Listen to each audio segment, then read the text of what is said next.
Wara sentejn ta' tħejjiet fetħet uffiċjalment Sigma Asia 2025 f'Manila il-Filippini, waħda mis-7 expos li qed tittella madwar id-dinja din il-kumpanija li twildet f'pajjiżna.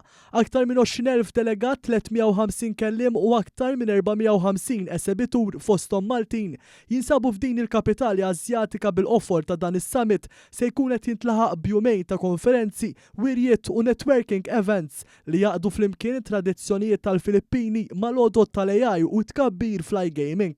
Waqt din l-Expo l News jinsab preżenti għalija b'intervisti esklusivi, tkellemna mal-moħ wara s-suċċess ta' din il-kumpanija Eman Police u għatenna li fl-2022 bdiet il-ħolma biex din il-fira grandjuża tinfirex ukoll fl-Asja u issa Sigma Asia hija l-akbar fira li teżisti f'dan is-settur. U llum hija l-ikbar fira fl-Asja fis-settur tal-gaming.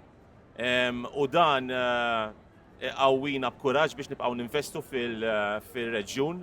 Fil-fatt barra l-event ġewwa l-Filippini għandna wkoll żewġ firi oħra ġewwa l-Asja, waħda ġewwa Dubai illi wkoll sejra tajjeb ħafna, kif ukoll ħanillonċja waħda ġdida ġewwa Colombo, Sri Lanka, ġewwa South Asia, Diċembru li jmiss.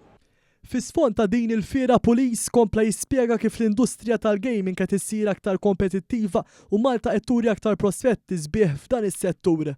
Malta, il-futur huwa sabiħ. Ġifieri peress li l-industrija tikber b'mod daqshekk aggressiv, il-kumpaniji kollha illi hemm Malta għandhom futur sabiħ qudiemhom. Ġifieri dak tidħol f'ħafna mill-websites ta' dawn il-kumpaniji tara pataflun ta' job vacancies u karrieri illi huma miftuħin.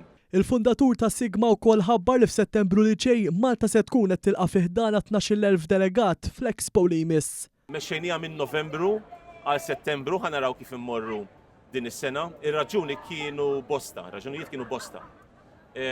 F'Settembru hemm iktar flights, connectivity milli f'Novembru.